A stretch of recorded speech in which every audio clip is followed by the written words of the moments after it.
Ez itt a Smart Logic Ball, egy logikai fejlesztő labda.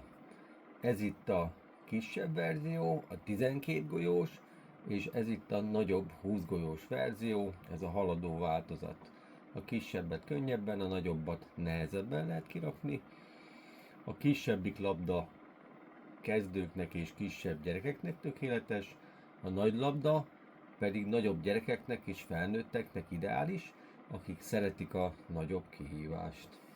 A kisebbik labda különböző színes változatokban is kapható. Mind a két labda ugyanaz az elven működik, a golyókat csak át kell nyomni egy másik pozícióba. Mindig csak oda tudnak kerülni, ahol éppen üres hely van. Mutatom.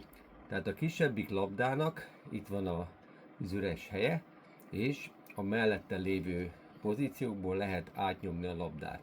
Tehát innen ezt átnyomom ide, akkor ez üres marad. Innen ezt átnyomom ide, ez üres marad. Innen átnyomom ide, és ez így üres marad. Tehát az a cél, hogy minden golyó visszakerüljön a saját színű gyűrűjébe. Mutatom a példát, tehát itt van egy ilyen narancssárga színű golyó, és annak ide kell kerülnie, mert ez a gyűrű narancssárga. Tehát ha ezt átmozgatom ide, akkor bekerül a megfelelőre.